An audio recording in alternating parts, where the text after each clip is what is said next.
Mungu tusaidie tena leo, kazungumze na kanisa lako, kaseme na huyu mama ambaye Mungu ananisikiliza, ambaye Mungu anatamani kusogea hatua mpya kwenye maisha yake, ambaye Mungu anatamani akujue zaidi. Naomba Mungu kazungumze naye katika jina la Yesu Kristo wa Nazareti.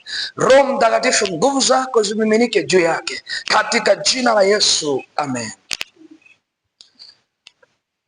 Bwana Yesu asifiwe. Jana tulianza tumesema tunataka tuzungumze na tujifunze kuhusiana na kujenga ufalme wa Mungu au kupanda ufalme wa Mungu. Napenda kutumia neno kupanda kwa sababu Yesu alitumia lugha rahisi sana alipokuwa akieleza kuhusiana na ufalme wa Mungu. Mara nyingi amekuwa akisema kwamba ufalme wa Mungu unafanana na namna hii, kwamba ni sawa na mtu ambaye amechukua mbegu yake akapanda kwenye konde. Bwana Yesu asifiwe. Sasa mara nyingi sana Yesu amekuwa akiuelezea ufalme wa Mungu kwamba unawezekana ukapandwa sehemu. Haleluya. Kwa hiyo na mimi nasema katika hili somo tunatamani tujifunze namna ya kupanda, namna ya kujenga huu ufalme wa Mungu, na inawezekana. Jana tulijaribu kuona kwamba ziko falme nyingi. Sasa ni muhimu mtoto wa Mungu na wewe ukafahamu kuhusiana na habari za ufalme wako, kwa sababu ufalme tulio nao sisi ni ufalme wa Mungu. Haleluya. Sasa ngoja tumwangalie Yesu vizuri alipokuwa akiwaambia wanafunzi wake kuhusiana na ufalme wake. Alafu tutasogea kidogo leo. Kuna kitu ambacho leo tuzungumze ili kiweze kutusogeza hatua, alafu tuweze kuomba pia siku ya leo. Haleluya. Kitabu cha Injili ya Mathayo takatifu, ile sura ya 13 mstari wa 24. Yaani kupitisha kidogo kwenye maandiko. Kitabu cha Mathayo au Injili ya Mathayo mtakatifu sura ya 13 mstari wa 24.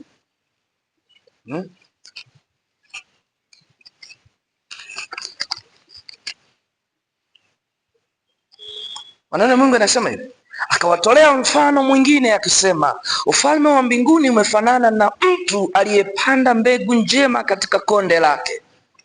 Hili nimelisema, si ndio? Ufalme wa mbinguni unafanana na mtu aliyepanda mbegu njema kwenye konde lake. Yaani wewe umechukua mahindi yako ukaenda shambani, vile ulivyopanda ndivyo mfalme wa Mungu unavyofanana. Bwana Yesu asifiwe. Wakati naanza kulima na mimi nilikuwa nafanya hivi. Nilikuwa nafanya mahesabu ya aina yake sana. Nikipanda mbegu moja naenda kuangalia mwindi ulivyoota, una ukubwa kiasi gani na umetoa mahindi kiasi gani. Bwana Yesu asifiwe.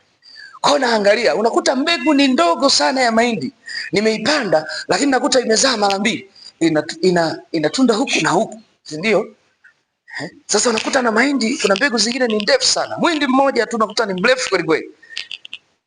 Niliona mchekesha mke wangu, namwambia sasa ngoja nikuhesabie. Nachukua ule mwindi mmoja, naanza kuhesabu, nakuta punje kama 600 au 200. Nasema sasa mke wangu, fikiria mwindi mmoja una punje hizi 200. Sasa zimezaa mara mbili. Kwa hiyo jumla 400, si ndio? Kwa shamba zima kama ulipanda punje 200 unazidisha sasa, kwa sababu punje moja imeweza kuleta punje 400. Kwa hiyo nimepata faida 400. Bwana Yesu asifiwe. Sasa ufalme wa Mungu ndivyo ulivyo. Biblia inavyosema, anasema hivi, ni sawa na mtu anachukua mbegu njema akaenda akaipanda kwenye konde lake. Haleluya. Mahindi huwa yanazaa hivyo. Na ndivyo ilivyo hata kwenye ufalme wa Mungu. Unaweza ukaupanda na ukakua. Angalia, anasema pia kwenye Mathayo 13 hiyo mstari wa 31 mpaka wa 32. Naanza kwa kujenga msingi na kukueleza kwamba ufalme wa Mungu unaweza ukaupanda na ukakua, ukamea, ukawa kitu kikubwa kabisa.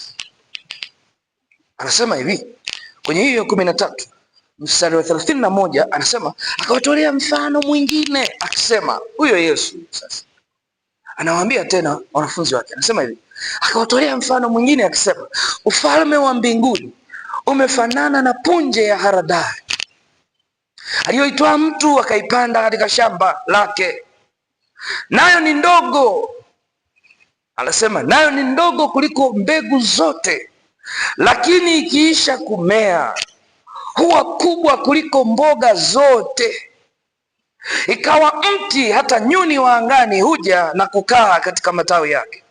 Ikawa mti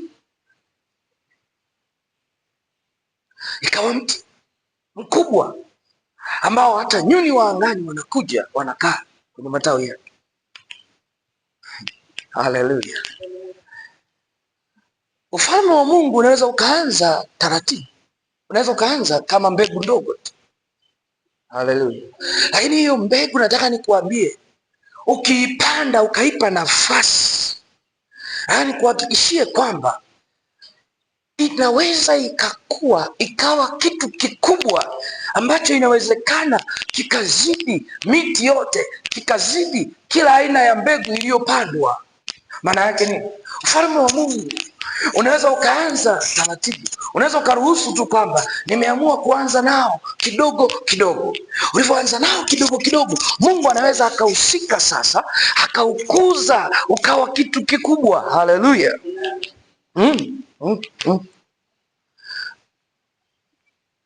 Kuna mahali pengine watumishi wengine wanasikiaga kukata tamaa pale ambapo unaanza kuhubiri, unakuta unahubiri unamhubiria mtu mmoja. Kwa Mungu mtu mmoja ni mtu mkubwa sana. Kwa nini? Kwa sababu nitakufafanulia tu hapa sasa hivi. Kwa nini nazungumza hivi?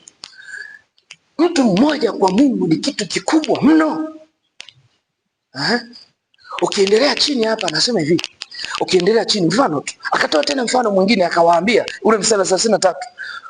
Akasema, ufalme wa mbinguni umefanana na chachu aliyoitwaa mwanamke akaistiri ndani ya pishi 3 za unga hata ukachachwa wote pia. Haleluya! Maana yake ufalme wa mbinguni, inawezekana kuna vitu vingine vimekaa ambavyo ni vikubwa kwenye ulimwengu, lakini chenyewe kikaonekana kama vile kitu kidogo. Hebu fikiri kwa mfano, chumvi inaweza ikawa ni kitu kidogo sana, lakini ukiweka kwenye mboga, niambie, ladha inabadilika. Ndivyo hivyo ufalme wa mbinguni ulivyo. Unaweza ukaingia kwa mama yangu Ipopo na ukaanza kuwa chachu ya kuambukiza. Inawezekana Jakaranda nzima na Mbeya nzima ikajulikana kwamba kuna mtu ameingia hapa. Unanielewa ninachosema? Na watu wote wakaathirika kutokana na wewe. Kuna mtumishi mmoja nilisoma kitabu chake. Anasema hivi. Yule bwana alikuwa anaenda kuhubiri South Africa. Kabla hajaenda kuhubiri alikuwa na timu yake. Akaitwa Charles Finn kama sijakosea. Yule bwana ni wahubiri hawa wa zamani. Walikuwa wanaenda wanakamia kwenye mji kama mwezi mzima ikiwezekana. Wanaanza kwenda kuomba. Kampeni yao ni kwamba wakitua eneo wanataka mji mzima ikiwezekana watu waokoke. Haleluya. Hii ndio ilikuwa kampeni yao. Watu walikuwa na kiu isiyokuwa ya kawaida ya kueneza ufalme wa Mungu. Anasema siku moja baada ya kufanya maombi ya kutosha, anasema aliingia kwenye baa namna hii kama hivi, anakuta vijana. Kwanza alienda akajiuliza, vijana wako wapi kwenye huu mji? Akamwambia, vijana mtumishi, tukuonyeshe. Akamwonyesha vijana wamejaa kwenye madisco, kwenye mabaa humo wamejaa. Akasema okay, aenda kuongea na yule mwenye baa. Akasema, naomba unipe dakika 5 niongee kidogo. Bwana Yesu asifiwe.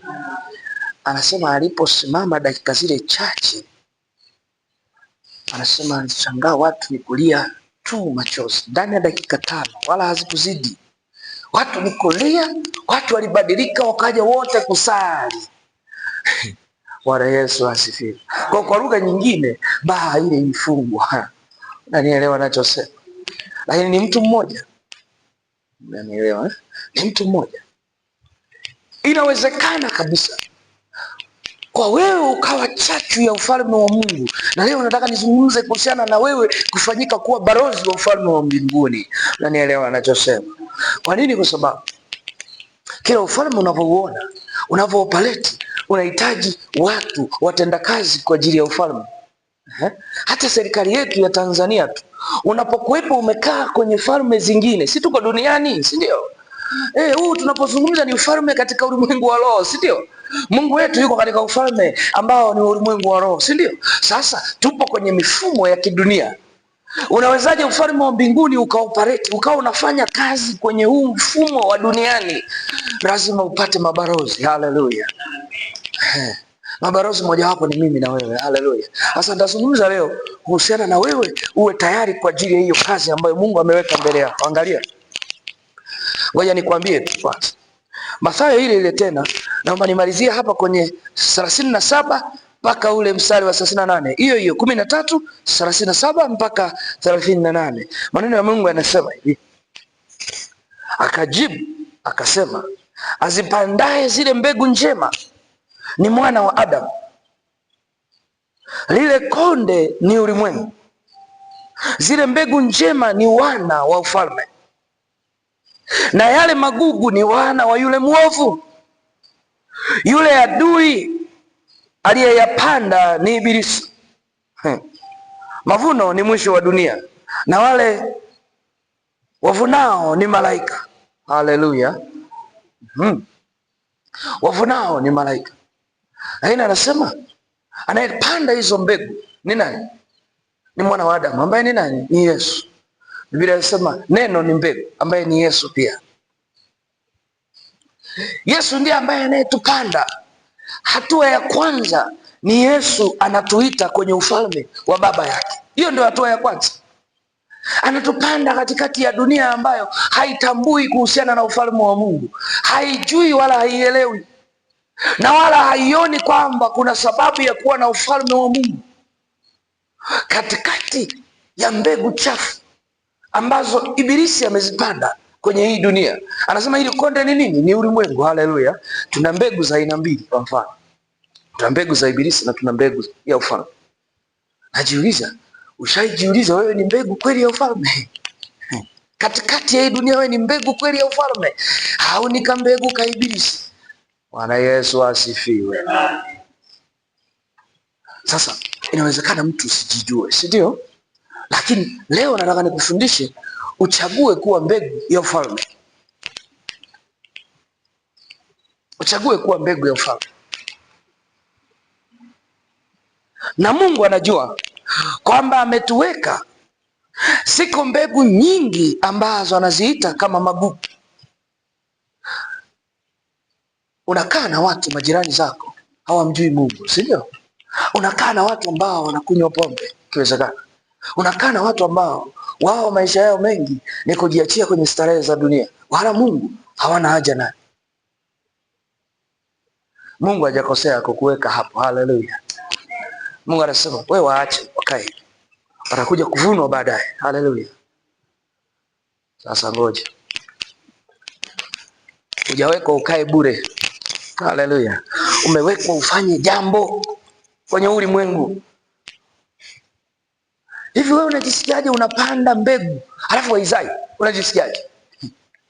Haleluya.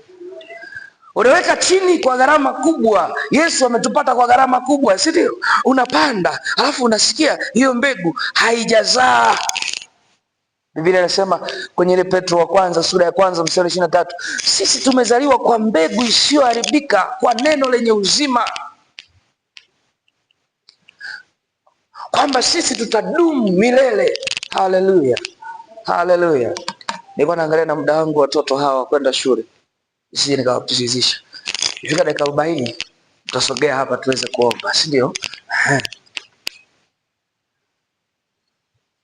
Tumezaliwa sisi kwa mbegu isiyoharibika. Yesu alivyotuzaa ni moja kwa moja. Haijalishi umeanza kama vile mnyonge, bado kidogo kama vile unachechemea katika Yesu Kristo, Lakini nataka nikuambie, haijalishi leo umezaliwa unajiona kama vile hata neno la Mungu kama vile huwezi kuisoma vizuri hivi, ili mradi umeshazaliwa, nataka nikwambie, aliyekuzaa ni mbegu isiyoharibika. Haleluya! Kinachotakiwa ni kuchochea, ni kuchochea, ni kuchochea. Biblia inasema hivi, ni wewe kuendelea kumwagilia, si ndio? Weka na mbolea, si ndio? Endelea kukua katika neno la Mungu, endelea kukua katika imani, endelea kukua katika maombi. Hicho ndicho ambacho kitakachokuzidisha zaidi. Haleluya! Sasa sikiliza, na Mungu alivyokuweka kuwa mbegu, maana yake pia amekufanya kuwa balozi wake katika huu ulimwengu.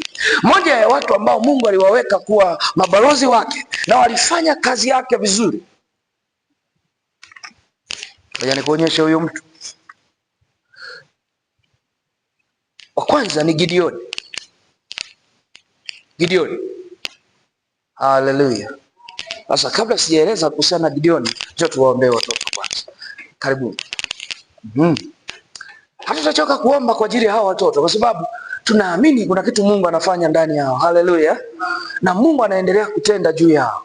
Roho Mtakatifu, katika jina la Yesu ninakushukuru kwa ajili ya hawa watoto ambao Mungu umewapa neema tena leo wamewahi kwenye hii ibada. Naomba Mungu nguvu zako na damu ya Yesu iwatakase, kama vile Ayubu alikesha kila siku asubuhi kuomba toba kwa ajili ya hawa watoto. Mungu, ninaomba rehema. Kuna mahali pengine tunaweza tukawaamini hawa watoto kwamba wako salama, lakini Mungu, kumbe matendo yao hayakufurahishi. Roho Mtakatifu, adui asipate nafasi ndani yao. Naomba nguvu zako zipite juu yao katika jina la Yesu. Roho Mtakatifu anapoenda shuleni, Baba uwabariki, Mungu uwabariki tena na leo ukawazidishe na kuwabariki sana katika jina la Yesu, amen. Mbarikiwe sana, asante sana, masomo mema, asante sana. Kama muda bado mnasubiri kidogo, mnaenda, asante sana. Haleluya. Sasa tuje tumuangalie Gideon ambaye pia alifanyika kuwa balozi wa ufalme wa Mungu. Waamuzi sura ya 6. Waamuzi sura ya 6 mstari wa 12 na kuendelea. Waamuzi. Kitabu cha Waamuzi, ile sura ya kitabu cha Waamuzi sura ya 6 mstari wa 12. Bwana Yesu asifiwe. Angalia, Mungu alikuwa anataka awafungue wana wa Israeli, lakini aligundua siwezi nikawafungua kwa sababu kuna kitu ambacho kipo wanacho walichokiendekeza kwenye maisha yao ambacho sio cha kawaida. Wana wa Israeli walikuwa na miungu. Baba yake alikuwa ni mtawala kwenye ule mji. Waliinua sanamu ambayo wao wanasema ndio miungu yao ambayo walikuwa wanaitegemea kwamba itawasaidia kushinda vita mbalimbali na maisha yao kwenda vizuri. Unanielewa ninachosema? Sasa Mungu anataka ikomboe Israeli. Akafikiri, akatafuta ni nani ambaye anaweza akanisaidia kufanya hii kazi. Akaenda kumsemesha kijana mdogo ambaye anaitwa Gideon. Akamwambia, Gideon, sikiliza, nataka nifanye jambo. Na Gideon alijua, alikutana na Mungu, alimtesti na akajua kwani huyu ni Mungu. Akamwambia, nataka nifanye jambo kwenye eneo lenu. Sasa ili niweze kuwasaidia, naenda kaivunje hiyo miungu ya baba zako. Unajua Gideon akasema, mimi ni kijana mdogo, itakuwaje? Sema hapana, niko na wewe. Gideon akaenda akavunja. Alipovunja kikaitishwa kikao. Mwana kondoo ameshinda. Kikaitishwa kikao. Ni nani aliyeharibu madhabahu yetu? Ni nani aliyeharibu miungu yetu? Mimi sijui kwenye ukoo wako kuna miungu ya aina gani ya baba zako. Mimi sijui. Lakini Mungu alivyokuokoa anayo sababu. Sasa nielewa ninachosema. Mimi sijui kwenye kanisa ulilo nalo kuna miungu ya aina gani. Mimi sijui kwenye nyumba unayoishi kuna miungu ya aina gani. Lakini Mungu anaamua kukuchagua wewe Inawezekana kwenye nchi yetu kuna miungu inayotawala, lakini Mungu ameamua sasa akuchague kwamba usimame kwa zamu yake, kwa zamu yako, na wala Mungu aangalii udhaifu ulio nao. Nani anaelewa anachosema? Gideoni hakuwa mtu kwamba eti kwamba ndiye anayeheshimika katika wale labda makuhani katika ule mji. Angalia, Mungu akafanya kupitia yeye. Asubuhi alipokuja, walipoweka kikao namna hii, ikiwezekana kwamba labda tumpe adhabu, baba yake akasema hawasini Mungu, basi Mungu wajipambanie wenyewe, si ndio? Yani Mungu anapigwa na mwanadamu wa kawaida. Kama ni Mungu kweli, wajipambanie. Haleluya. Alafu baada ya hapo sasa, si ameshavunja ile madhabahu, Mungu akaonekana kwenye ule mji. Haleluya. Kuna mahali Mungu anakuhitaji wewe usimame kwa ajili yake. Kuna ajenda Mungu anataka azifanye duniani, hawezi kufanya yeye, atakuhitaji wewe uwe na ufanye. Haleluya. Sasa uko tayari? Amina. Kuna sehemu watu tulikuwa tunaenda kufurumua madhabahu za watu kwenye milima. Kwa nini? Tunajua tunapiga maombi, tunagundua kuna vitu havisogei. Haleluya. Mungu anasema ngoja tukabomoe kwanza ngome zao. Kwa nini? Kwa sababu zimekaa kwenye mji, zinatusumbua. Tunaenda kwenye ngome zao. Ni vita, ni vita. Hivyo unanielewa nikisema ni vita? Kuna mahali pengine unaenda ukisimama kama balozi, unapofanya kwa ajili ya ufalme wako, kwa ajili ya ufalme wa Mungu. Sikiliza, shetani hafurahi, si ndio? Shetani hafurahi. Haleluya.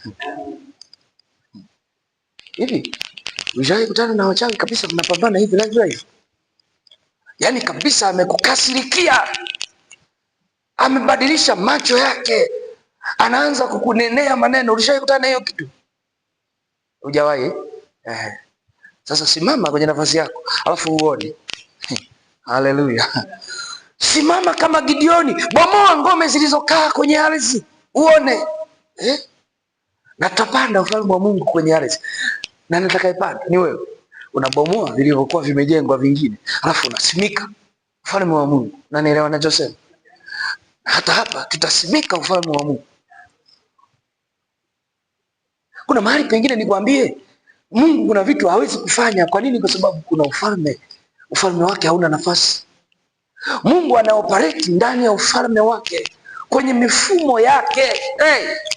Haleluya. Haleluya. Unajua kuna mahali pengine hata kuna vitu vingine Mungu anatamani afanye vikubwa, lakini kuna mahali anashindwa. Kwa nini? Kwa sababu mfumo unamzuia Mungu.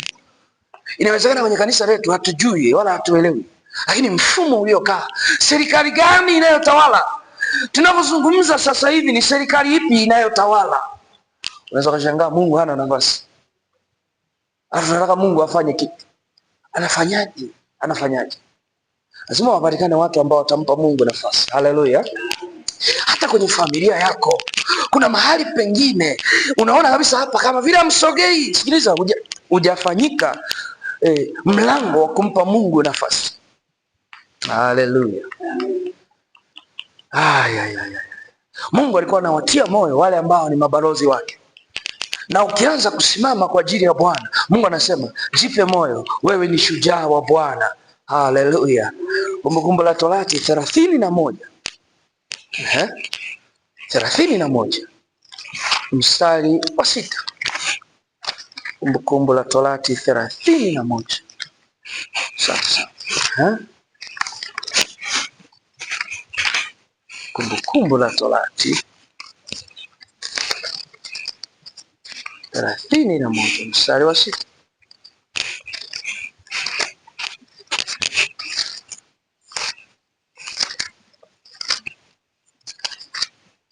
Thelathini na moja mstari wa 6. Angalia Mungu anachosema, na anatamani usimame kwenye nafasi yako vizuri. Anasema iweni hodari na moyo wa ushujaa, msiogope wala msiwahofu. Wakina nani? Msiwahofu hao ambao mtakutana nao mbele yenu. Haleluya. Kuna watu wanajiona wao ni majitu, lakini hawajui ufalme tulio nao. Kuna watu wanajiona wao wana nguvu, lakini hawajui nguvu tulio nayo kwenye ufalme wetu. Anasema Mungu, simama iweni hodari na moyo wa ushujaa, msiogope wala msiwahofu, kwa maana Bwana Mungu wako yeye ndiye anayekwenda pamoja nawe, hata kupungukia wala hata kuacha. Hebu sema, hata nipungukia wala hata niacha. Yes, pale ambapo utakapoanza kufumua madhabahu za baba zako, pale ambapo utakapoanza kupambana na miungu ya baba zako, pale ambapo utakapoanza kupambana na miungu ya giza ambayo imeshika kanisa, ambayo imeshika mifumo ya maisha. Haleluya! Na Mungu anataka usimame. Angalia, alikuwa anamwambia pia Yoshua. Angalia kitabu cha Yoshua ile sura ya 1 mstari wa 6, anasema hivi, uwe hodari tena na moyo wa ushujaa, maana ni wewe utakayewarithisha watu hawa nchi hii niliyowaapia baba zao ya kwamba nitawapa.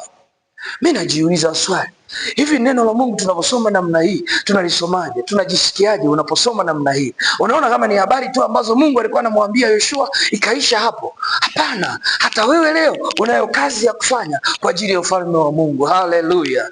Na Mungu anakutia moyo. Nataka nikwambie siku ya leo, Mungu anakuambia simama kwa ujasiri. Yaani unapobamiza hapa madhabahu, simama kwa ujasiri, tena zibamize kwa sababu unayo nguvu. Haleluya!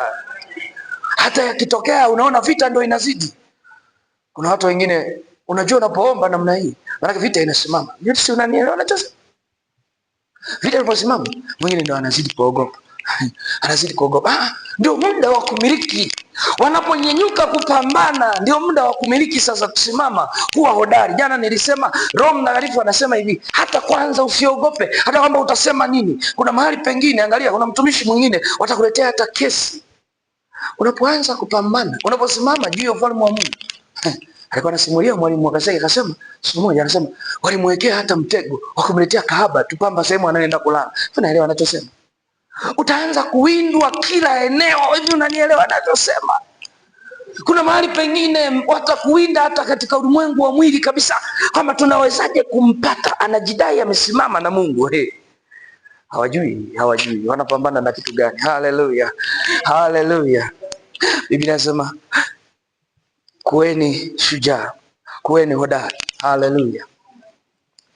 Sasa ngoja nikwambie, kama ndani ya moyo wako kuna vitu havijakaa sawa sawa, kama ndani ya moyo wako kuna vitu havijakaa sawa sawa, jambo la kwanza anasema tubuni ili ufalme wa Mungu uje. Si mnanielewa? Biblia inasema tubuni ili ufalme wa Mungu uje. Kwa hiyo sasa, ili uweze kupokea ufalme wa mbinguni, lazima uruhusu toba. Unanielewa ninachosema? Ndani yako lazima uruhusu toba. Kuna mahali pengine inawezekana tunapungua pasipo kutegemea. Unakuta tu ndani ya moyo wako umegafirika, umefanya dhambi kwa mawazo, kuna kitu kimetokea, umefanya dhambi. Sasa wewe ruhusu damu ya Yesu, ruhusu damu ya Yesu. Damu ya Yesu huwa inaruhusu ufalme wa Mungu kukaa kwenye eneo. Haleluya. Sasa tutaenda kuomba tena toba kwa ajili ya yetu wenyewe. Inawezekana kwa hivi ulivyonielewa, kuna mahali unamzuia Mungu, kuna mahali hujasimama kwamba wewe kweli Mungu akutumie kwa ajili ya ufalme wake. Mwambie Mungu, naomba unirehemu, naomba Mungu unirehemu.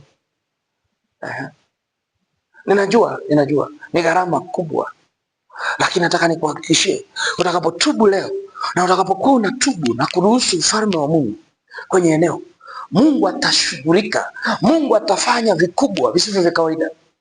Angalia, inawezekana kwenye biashara zako unafanya peke yako. Unajua, mimi ni mtu ambaye Mungu amenifundisha hilo jambo. Akasema hivi, anasema hivi, usihangaike na chochote, usijisumbue na chochote. Usihangaike utakula nini wala utavaa nini. Si unanielewa ninachosema? Huo ndio mfumo wa kimungu. Kuna mahali binadamu tunakaa tuna hofu kubwa. Kwa nini? Kwa sababu tumezoea mifumo ya kimwili ndio ambayo inatuongoza kwenye maisha yetu. Lakini Mungu akiingilia kati, anajua yeye anavyokuongoza. Unaweza ukawa una hofu sana, unafikiri kwamba mfumo au fedha inaweza kukusaidia ukawa na afya. Kuna watu wana hela ila wanakufa. Unaenda hospitali nzuri, una madaktari professional, lakini unakufa. Na nielewa nachosema? Maanake hatuwezi kufanikiwa tu kwa sababu ya jitihada tulizo nazo, kwamba fedha zetu ndizo zitakazotuokoa. Mungu ndiye atakayetuokoa. Haleluya, haleluya. Hebu tusimame, hebu tusimame. Turuhusu damu ya Yesu turehemu. Turuhusu damu ya Yesu. Mwambie Mungu kabisa, kama kabisa unajua ndani ya moyo wako kuna sehemu hauko sawa na Mungu. Mwambie Mungu, naomba unirehemu. Mungu, naomba unirehemu. Lakini pia achilia na damu ya Yesu kwenye hili eneo tena. Wewe sema tu, Mungu, leo nimejifunza kwamba ufalme wako unakuja tukitubu. Naomba Mungu sasa ufalme wako uje kwenye madhabahu yetu. Haleluya. Tumwambie Mungu tu hivyo, maneno machache, na Mungu atajibu. Mwambie tu Mungu, naomba ufalme wako uje kwenye ndoa yangu. Ufalme wako uje kwenye maisha yangu. Hebu tuende mbele za Mungu kwa toba. Mungu, katika jina la Yesu, Roho Mtakatifu ulikuwa ukiwaambia watoto wako, Yesu ulikuwa ukiwaambia wanadamu wa ulimwengu huu ya kwamba tubuni, ufalme wa Mungu unakuja. Ufalme wa Mungu unakuja. Ufalme wa Mungu unakuja. Tubuni e Bwana, tubuni, tubuni. Roho Mtakatifu, lakini pia unatufundisha sisi ni mbegu ya ufalme. Roho wa Bwana, hatuwezi kuwa sehemu ya ufalme wako tusipotubu Bwana. Tunaomba damu ya Yesu turehemu kwa matendo yetu, kwa matendo yetu. Tunajua Mungu wewe ni mtakatifu sana, na chochote kilichozaliwa na wewe ni lazima kiwe kitakatifu. Hatuwezi kumiliki ufalme wako, hatuwezi kuwa sehemu ya ufalme wako tusipotubu Bwana. Naomba uturehemu, uturehemu kwa matendo, uturehemu kwa fikra zetu. Mungu, fikra zetu ni dhaifu mno. Inawezekana pia Bwana unasema tuwe hodari, lakini hatujawa hodari, hatujawa hodari kama vile neno lako linavyosema. Hatujasimama kwa ujasiri. Kwa nini? Inawezekana hatujui nafasi tulio nayo kwenye ufalme wako. Inawezekana huyu mama hajui wala haelewi. Yesu uliye hai, ufalme wako ni mkuu kuliko falme zote. Yesu, hatutafanikiwa nje ya ufalme wako, hatutafanikiwa nje ya ufalme wako. Ninaomba damu ya Yesu iturehemu. Naomba damu ya Yesu imrehemu huyu mama, imrehemu huyu anayetusikiliza, ipite irehemu moyo wake, irehemu moyo wake. Ni kweli amefungwa kwenye dhambi, lakini damu ya Yesu imnyofoe, damu ya Yesu imtakase. Bwana, ninajua yeyote aliyekupokea, yeyote aliyekubali mbegu hii, Bwana unasema mbegu hii Mungu itakuwa. Yesu, katika jina la Yesu, Bwana, ule uchache ambao wameanza nao katika ulimwengu wa roho, ile hatua aliyoanza nayo ya kukupokea na kukutafuta, Mungu mtie ujasiri, asijione kwamba Mungu uko mbali naye, asijione kwamba Mungu umenyamaza, asijione kwamba Mungu hauwezi kufanya kwa ajili yake. Yesu, mtie ujasiri. Kila mtu alianza akiwa taratibu, lakini Mungu mwishoni, Yesu ulimuinua, Yesu ulimpa hatua kubwa. Ninaomba roho ya uvumilivu iingilie ndani yake, kama vile mbegu inavyoweza kuvumilia tangu ikiwa chini mpaka inapooza na kuanza kukua, inapooza na kuanza kukua. Tupe pia kujikana kwenye ulimwengu, tupe kujikana, tukujue Yesu, tukupokee Yesu, kwa damu ya Yesu Kristo wa Nazareti, kwa jina la Yesu. Bwana, tunaachilia mbegu yako kwenye hili kanisa. Mungu uliye hai, Mungu uliye hai, mbegu ya ufalme na imee kwenye hili kanisa. Bwana, tunatubu kwa ajili ya hii madhabahu. Tunaomba Mungu, ufalme wako uje kwenye hili kanisa, ufalme wako uje kwenye hili kanisa, kwenye hii madhabahu. Ufalme wako uje kwenye nyumba zetu, ufalme wako uje. Damu ya Yesu, damu ya Yesu, damu ya Yesu, damu ya Yesu, damu ya Yesu, damu ya Yesu itakase nyumba zetu. Mungu, uziruhusu ufalme wako kuwepo kwenye nyumba zetu. Uturehemu tulipoabudu miungu mingine. Roho Mtakatifu, tuliporuhusu falme zingine zikatutawala, lakini hatukuruhusu Mungu ufalme wako utawale maisha yetu. Bwana, uturehemu. Mungu utusamehe, Mungu utusamehe, Mungu utusamehe. Samehe familia zetu, zimeinua madhabahu za giza, zimeinua madhabahu za giza, hazijakuabudu Mungu uliye hai. Samehe, samehe, samehe, samehe katika jina la Yesu. Samehe hii familia, samehe huko katika jina la Yesu. Tusamehe Bwana, tusamehe Bwana. Rehemu Mungu ukoo wao, rehemu Mungu, rehemu. Takasa kwa damu ya Yesu, damu ya Yesu ipite, iuishe, ikupe nafasi Bwana, ikupe nafasi Bwana, katika jina la Yesu Kristo wa Nazareti. Mungu ikupe nafasi. Asante Yesu uliye hai, asante Yesu uliye hai. Haleluya, haleluya, watumishi wa Mungu.